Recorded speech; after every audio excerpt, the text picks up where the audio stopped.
Hello, everyone, and thank you for joining us.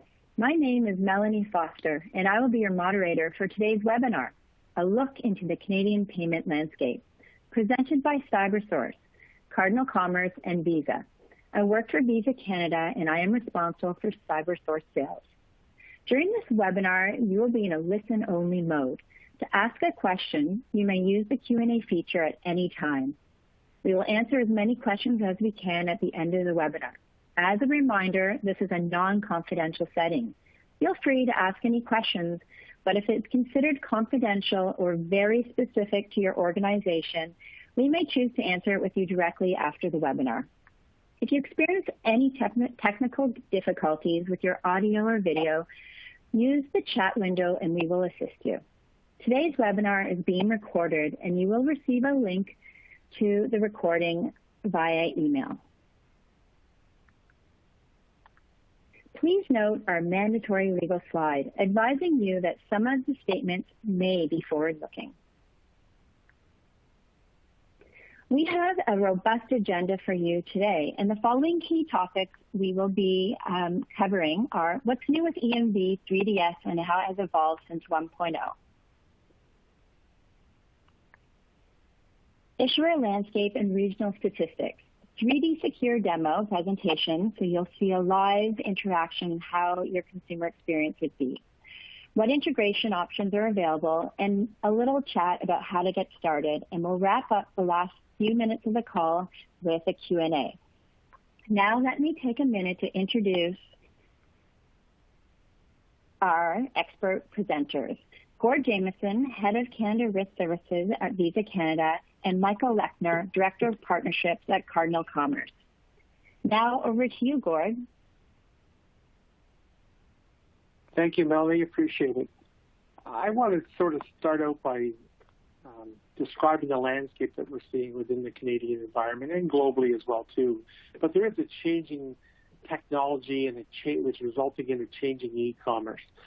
We're right now being proliferated with new devices, new ways in which consumers can shop and spend online.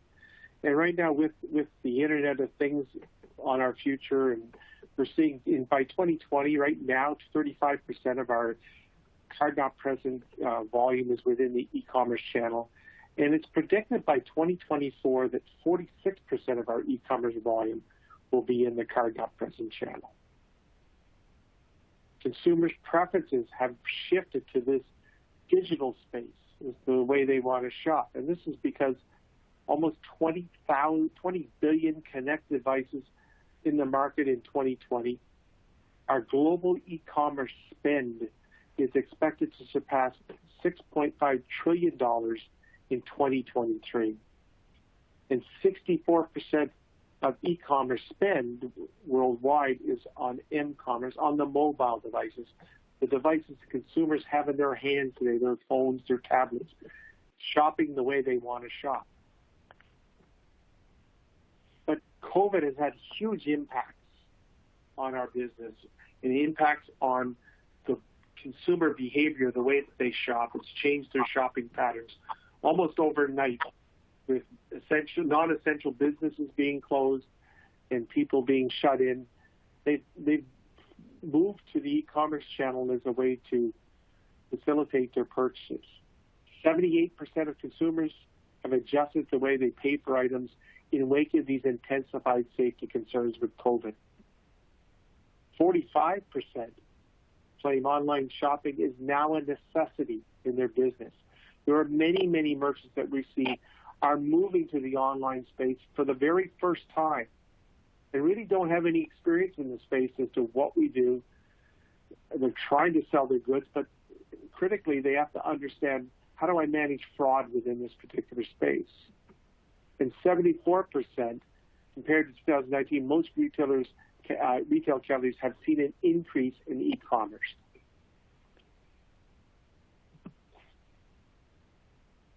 But with the increase in e-commerce activity and volume, the complexity of it, we're also seeing an increase in fraud, which is unfortunate.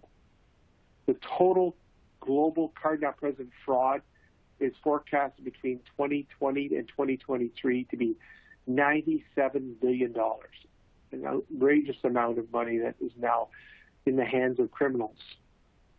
When we look at another component of that adds to the complexity is that approval rates within the card present space are relatively high, 98% or higher, because of chip and PIN. We don't have that silver bullet, that one solution that is effectively addressing fraud within the card not present space. So we have to approach with a layered approach to security and look at some of the tools such that we're talking about today with 3DS. But the online approval rate is 80%. Huge difference. And what we're trying to do is drive higher approval rates to get approval rates within this channel closer to the card present experience. And we also find that customers, 1 in 15 are declined due to suspected fraud. And that comes back to the approval rate of being 80%. Consumers are concerned issuers are concerned about the fraud that's happening within this channel and are impacting good customers that are trying to shop on merchant sites and locations. When we decline and when an issuer declines a good cardholder, it's a bad experience. It's a bad experience for that customer.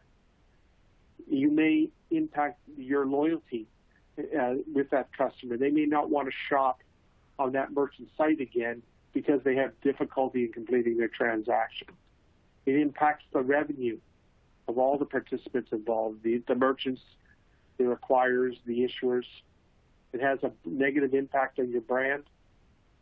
And 1 in 15 customers who are declined because it's suspected of being fraud when they are legitimate, 58% they're either reducing or ceasing doing business with that merchant in question. Or on the issuing side, they move their card no longer top of wallet status. I'm next going to turn this over to Michael. Michael, I'll let you handle the rest. Great. Thank you very much, Gord. I think that really helps to paint the picture of what the e-commerce landscape looks like today and some of the challenges that we're up against. So now I'd like to talk a little bit more about some of the other market forces that are impacting the digital payment industry and that are driving the adoption of 3D secure authentication. So in some regions, there are actually government and or network mandates that require merchants and or issuers to participate in 3D secure. I'm sure several of you have heard of PSD2 or the upcoming mandate for strong customer authentication in the European Economic Area. There are several other mandates out there as well that we'll take a look at a little later on. Another market force is that there is now a newly updated protocol version for 3D Secure.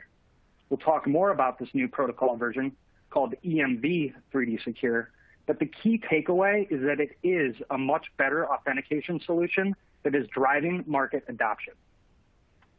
The last and perhaps most notable or obvious market force is, of course, the migration from point of sale to card not present, which Gord did a great job of highlighting already.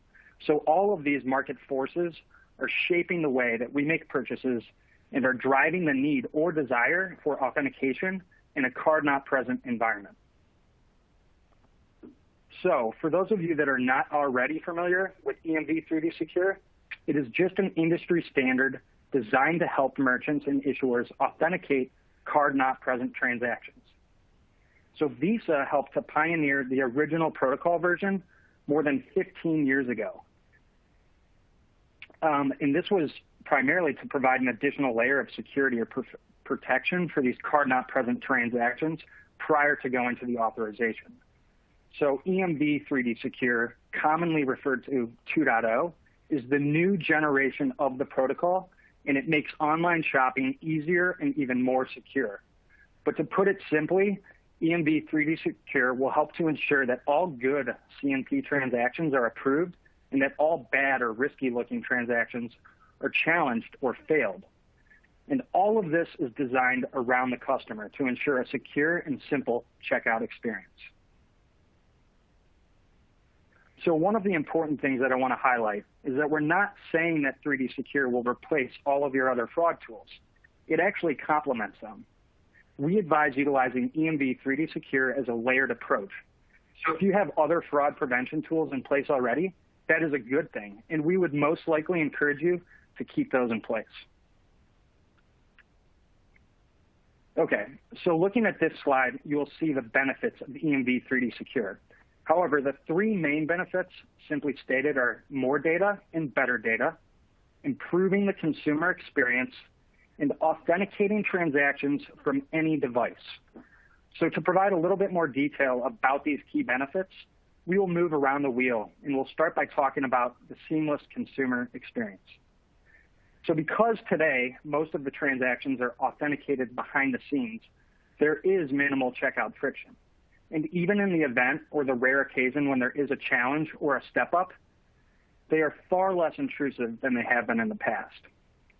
Today, the card networks are now only supporting dynamic challenge methods, and consumers will now authenticate with an OTP or a one-time passcode that is sent to their mobile device, which I think most of us have probably experienced recently and is becoming much more common. So moving to maximized approvals and increased sales, all of the data that is being utilized in the decision process will help to authenticate more transactions and in turn help maximize approvals. Also, less checkout friction can mean less chance of cart abandonment and further increased sales. Next, and a very important benefit, is the support for mobile, in-app, and connected devices. So one of the biggest challenges in the past was authenticating non-browser transactions. And now with the use of APIs, transactions that are generated from mobile, in-app, and other connected devices, such as tablets or the Internet of Things, can now also benefit from authentication. This was previously not available with 3D Secure 1.0. Another key benefit is a collaborative exchange of data elements. This really is one of the most important features of EMV 3D Secure. The ability to share more data and better data between the merchant and the issuer is what is helping us to make more intelligent decisions and reduce both fraud and false declines. Next, the streamlined authentication process.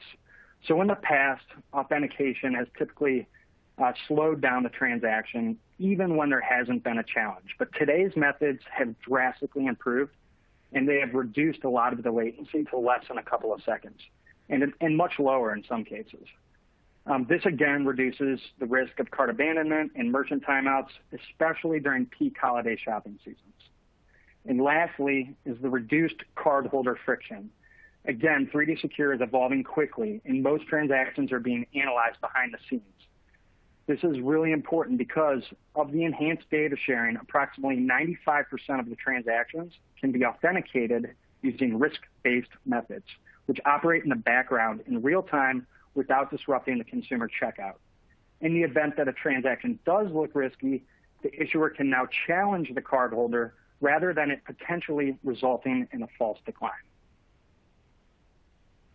Okay, so this slide simply helps to illustrate all of the additional data that is being exchanged with EMV 3DS. As you can see on the left, the 1.0 data is limited, and there are only about 8 data elements that are being shared with the issuer.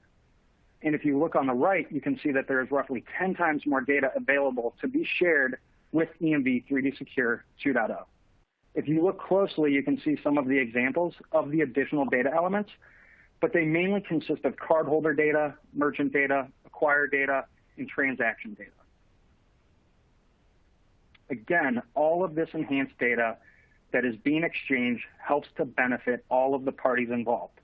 The customer can benefit from an added layer of protection, a more frictionless experience that is behind the scenes, and fewer false declines. The issuer can benefit by being able to identify which transactions look good and which ones need additional authentication or a challenge, which again is better than a false decline. And most importantly, merchants can benefit from more completed good sales. All of this shared data is helping to secure the merchant and issuer ecosystem to protect online shoppers. Okay, so I don't want to get too technical here, but I did want to help show you a high-level flow of how EMV 3DS works. So if you focus on the yellow moving left to right, you'll see the typical payment flow. Here, the customer is shopping on a mobile device and purchasing from a merchant. Once the customer clicks buy, the authentication request will go through to the issuer with the transaction and device data. The issuer will then look at that transaction and determine whether or not there's a need for a challenge. If the transaction looks good and it is deemed low risk, the authentication approval is returned to the merchant, and the merchant submits the authorization request. Now, if the transaction looks high risk, the issuer will either send the customer a challenge, or if it looks extremely high risk, they will decline. This is, of course, a high-level flow, and our teams are more than happy to speak with you or your team about this in much greater detail. Okay, so network dates. It is important to note that both Visa and MasterCard have announced important dates in an effort to sunset the original 3DS 1.0 protocol. So as you can see, Visa has announced that they will be removing fraud liability protection starting on October 17th of 2021 for merchants on all transactions that are still on 3DS 1.0. MasterCard has announced some additional dates starting end of April next year, where they will no longer allow account ranges for merchant enrollments on 3DS 1.0. But most notably, on the far right, you can see that MasterCard has announced that they will no longer support 3DS 1.0 transactions on their network effective October 14th, 2022. So the bottom line is that all the major networks are strongly encouraging the move from 3DS 1.0 to EMV 3D Secure, since it's the newer and much better version of 3D Secure authentication. Okay, so now I want to show you guys a brief demo here. So we'll walk through what the consumer experience actually looks like, and then I'm also going to highlight some of the information that we have readily available, such as regional statistics and global mandates. So if you can please bear with me, I'm going to hop to our demo page. And if someone can please let me know if you are now seeing the Cardinal Consumer Authentication Demos landing page. Gord or Melanie, are you guys seeing that yet? I am not, but if Melanie is. I know sometimes it takes a few seconds, so please bear with me. It looks like it is attempting to share. I see it now, Michael. Okay, great. Thank you so much. So I'm going to go right in here and launch the demo so we can look at what the cardholder experience or the customer experience actually looks like. So here you can see on the menu there's a few different options, but first we're going to look at what a frictionless experience would look like. And this is if the customer is shopping within their application or on their mobile device. So here you can see they're checking out at the merchant and purchasing a microwave. They will go ahead and proceed to their billing and shipping information, and they'll click Submit Order. Here you'll see that the transaction was authenticated silently behind the scenes, and the order was processed successfully. So let's take a closer look at this scenario and see what's happening behind the scenes. So again, when that customer or cardholder goes to click Submit Order, we are packaging up all of that device detail, the merchant details, all of that transaction data, and we're sending that to the issuer so that they can take a look at that and determine whether or not they deem it low risk or high risk. They're also going to take a look to see if the merchant has any rules in place that might trigger or force a challenge. In this case, you can see the merchant does have some rules written, but none of them were met. So the transaction was able to move through and silently authenticate that customer. So again, this is frictionless. The customer would not even know this is taking place. It's all behind the scenes. So now let's jump into what the challenge looks like, right? Everyone's curious to see what this is. So a very similar scenario. The customer is shopping on their mobile device. In this case, they're buying a much more expensive drone. So again, they'll continue to the billing and shipping information, and they will submit their order. Here, I'm going to pause this here. So this is where the consumer is presented with their in-app choice screen to select their preferred OTP or one-time password delivery method. Most are going to choose to receive a text message on their mobile device, but it can also be done via email. So here I'll proceed. And you can see here is where that customer is receiving that one-time password here at the top of their screen. As long as they enter in that passcode correctly and verify themselves, they will authenticate themselves and the order will go on successfully. So again, let's take a closer look at what is happening behind the scenes.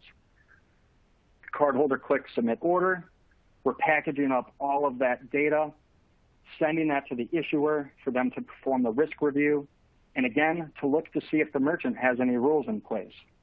In this case, the merchant does have a rule where if the amount is greater than $600, they're asking the issuer, please force a challenge. They actually want the issuer to send that cardholder a challenge or a step up in the form of an OTP. And this is, for several reasons, but in this case, perhaps that SKU or that item has a high amount of fraud. So just note that you can write custom rules to help, streamline or custom tailor your authentication solution. And we will work with you to help you do that. So here, again, is where they're going to receive the option of how they want to receive that OTP and where they are receiving that from their issuing bank.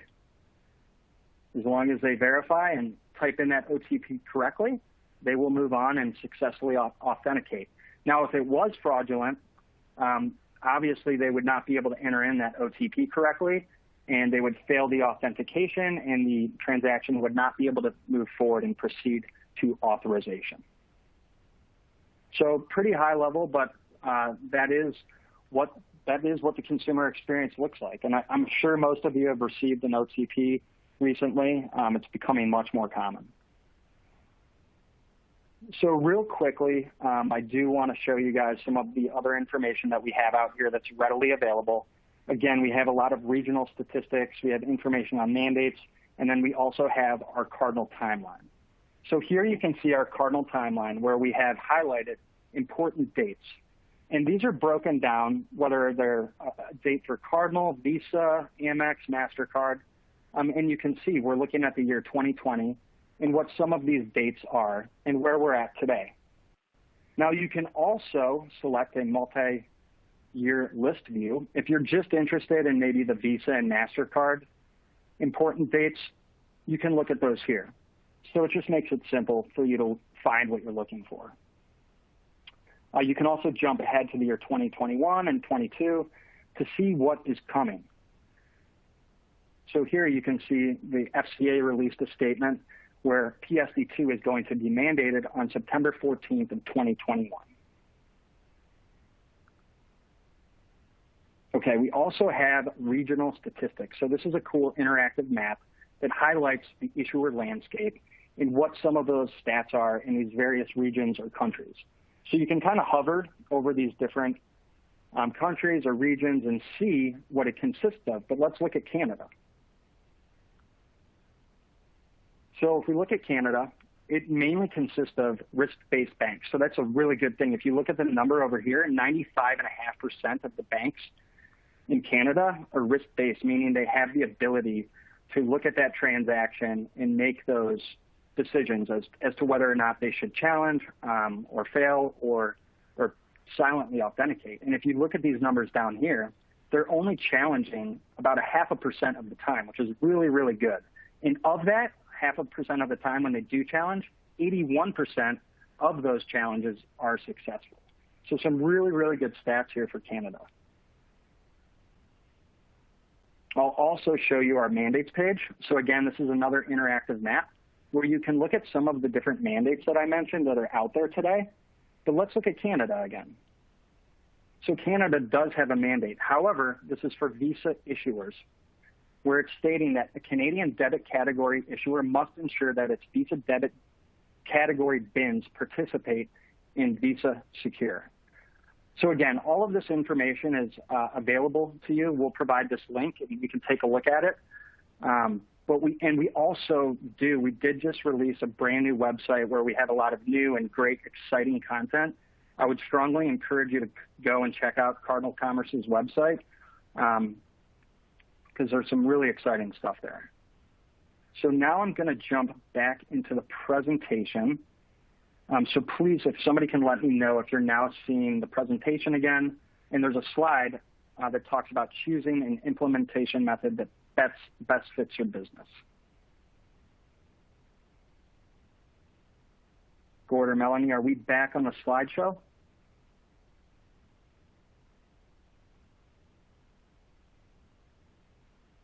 Melanie, I don't see it yet. Do you see it? Yes, sorry, we are back. Okay. Yeah, sorry for the delay on that. Okay, so I promise this is my last slide, as I'm sure you're all tired of hearing me talking. And I'm going to keep this high level as well, but I wanted to make everyone aware that we do have multiple integration options available depending on your size and type of business. And our team is going to work very closely with yours to identify which implementation would be the best fit for you. So if this is something that you're ready and wanting to discuss, I would recommend contacting your Cybersource representative if you already have one. And if you don't have one, you can simply reach out to Cybersource or Cardinal, and we will make sure to get you in touch with the appropriate team members to assist. That is all I had for today's presentation, so I'll turn it back over to you, Melanie. Thanks again. Thank you, Michael. That was a great overview. And while you were speaking, I have to admit we've had several good questions come in, so thank you very much for the audience participation. We really hope we satisfied your learning goals set out for today's session. Now you might be wondering, how do I get started? We want to make it as easy as possible for you. So as a follow-up, we will email you a checklist of the most important information to gather before embarking on your integration journey. Once you have reviewed some of the items in the checklist, both Michael, myself, Gord, and our teams at Cybersource and Visa and Cardinal Commerce are here to support your questions. With no further ado, I think we're going to jump right into the Q&A since we have so many. Let me just go to this. So, Michael, this question is probably best suited for you to respond. Does your solution support both 3DS 1.0 and EMV 3DS? Yes, that's a great question. And yes, we do. Our solution definitely does support both. And again, during this period of transition where merchants and issuers are moving from 1.0 to EMV 3DS, again, some of them are still using 1.0. So it's smart to have the ability to authenticate with both solutions so that you're getting that liability protection in all scenarios. And one thing that's really important to note is that Cybersource and Cardinal can detect which issuers are on 3DS 1.0 and which ones are on EMV 3DS. And we're going to automatically route the transaction accordingly to assure that you, the merchant, are receiving the maximum benefit. But yeah, that's a really good question. Yep. Yeah, that's great. Thank you. Just as I see the chat questions come in, I just want to let you all know we will certainly be sharing the link to this conversation and also the slide deck in a link as well when we follow up with our email. But back to you, Michael. A good question was asked about debit. Are lower conversion rates normal for Visa debit e-commerce transactions? I'm sorry, can you please restate that? Sure, of course. The question is are lower conversion rates normal for Visa debit e-commerce transactions? Good question. So I could take that a few different ways, but, as Gord mentioned, there's a huge acceptance gap between, card present and card not present.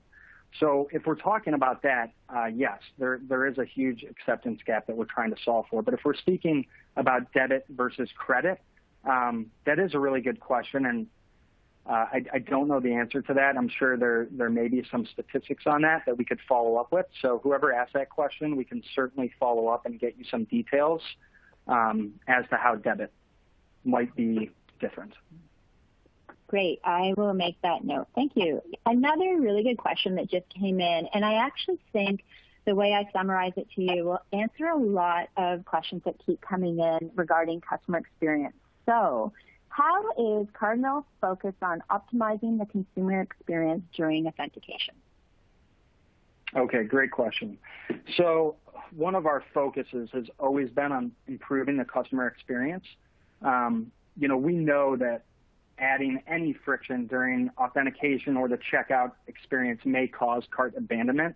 So we're constantly working to optimize the authentication process and to only introduce friction when it's necessary. So for example, if a transaction is high risk, we might, or the issuer might challenge, or when there's a government mandate that is actually requiring the customer to interact during authentication.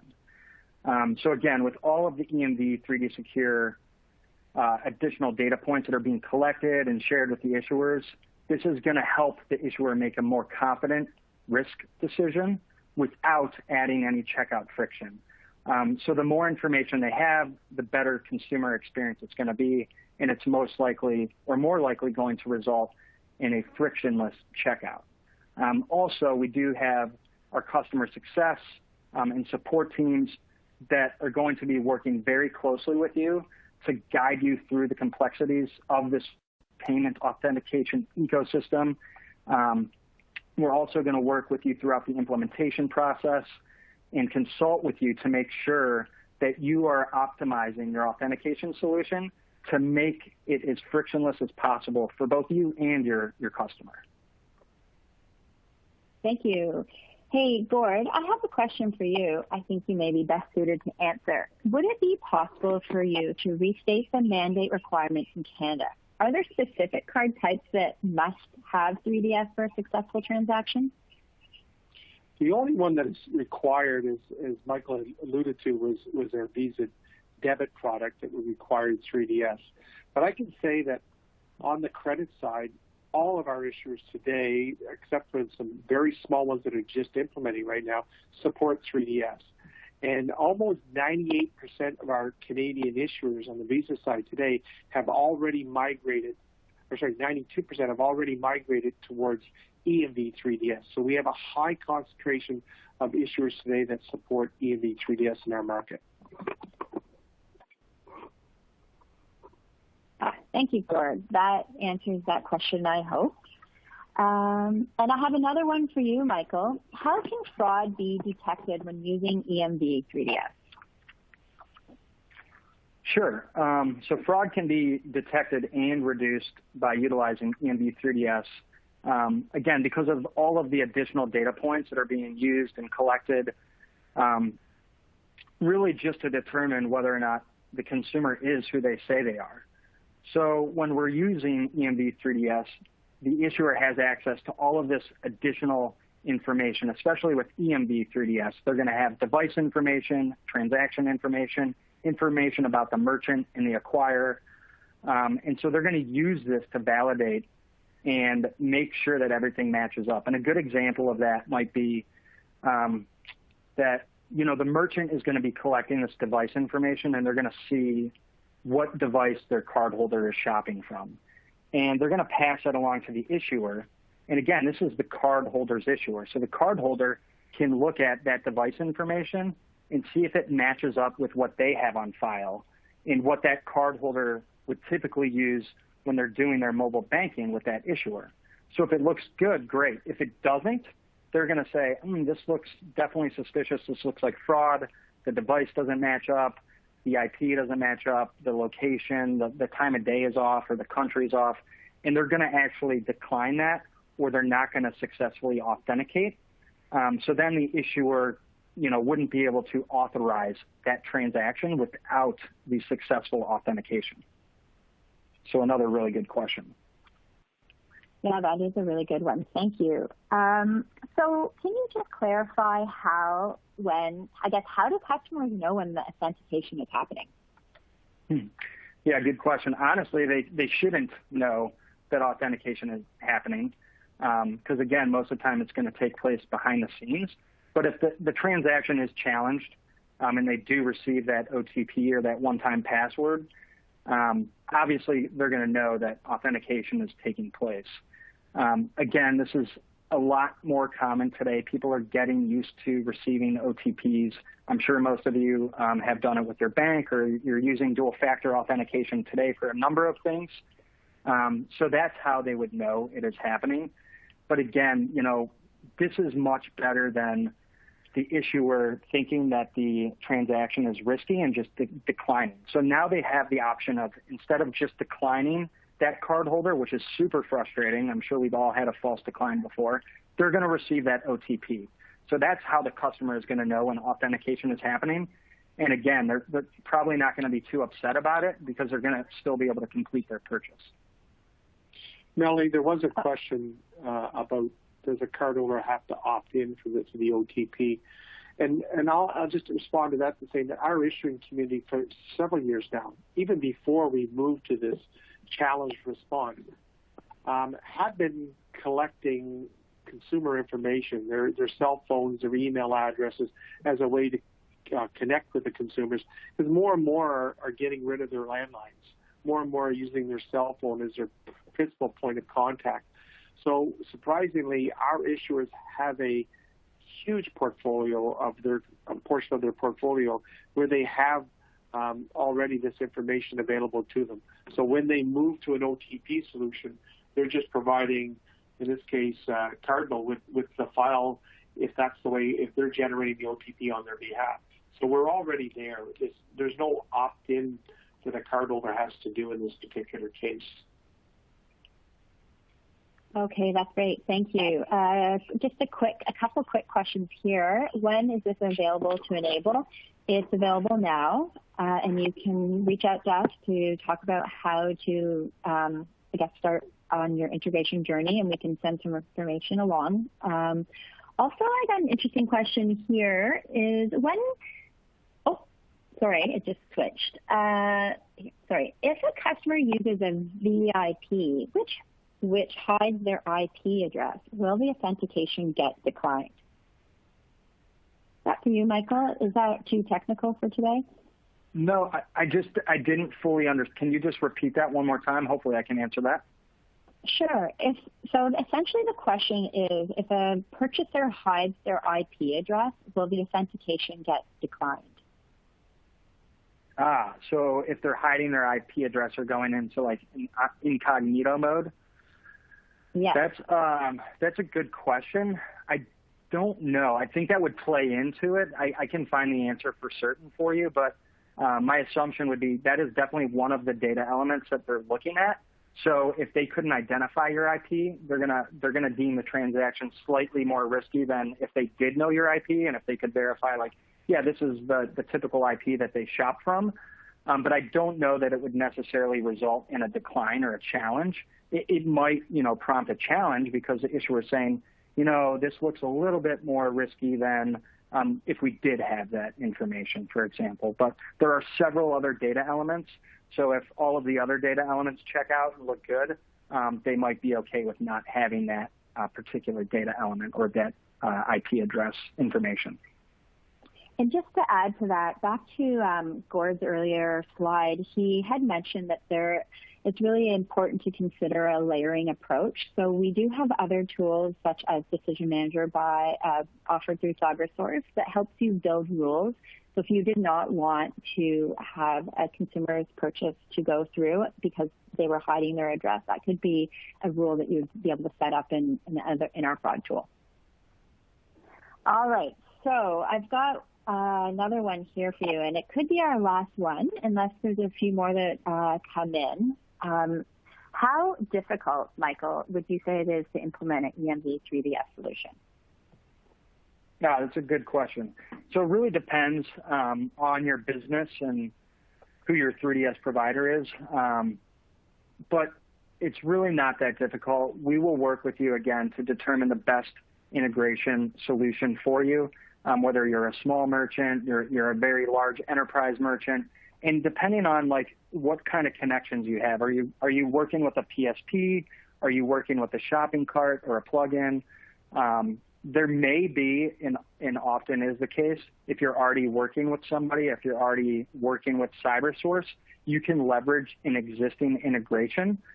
So it's not that or as complex as you would think it would be. And again, we have multiple integration options for each of these different types of businesses that we can take a look at to see what the best fit is for you. But the integration, honestly, is not that difficult. We've seen it happen as short as a few days, and sometimes it can take a few weeks. It really depends on, how much time and effort you want to put into it and how fast you want to move, but we'll work at your pace with you. Hey, Michael, I think we have time for one more, and this should be a pretty easy one, but I think it would also clarify some confusion around 3DS 1 and 3DS, the latest version that we have. So can you clarify, does 3DS S1 support mobile in-app? Does 3DS 1.0 support mobile in-app? Yes, or do you have to move to the newer version? Yeah, unfortunately, it does not. So moving to EMV 3D Secure is going to be the best bet for you because, again, that is going to support, mobile or native applications by utilizing our APIs and our SDKs. So yeah, you definitely want to move towards EMV 3D Secure, and that is one of the main reasons why. Okay, that helps to clarify. Thank you very much. So just to wrap up today's session, if we did not answer your questions, we will connect with you directly after the webinar and also provide you with some really helpful information on how to get started. Thank you to our presenters, Gord and Michael. That was excellent. And I hope everyone has an amazing rest of their day. Thank you, everybody. Great. Thanks again.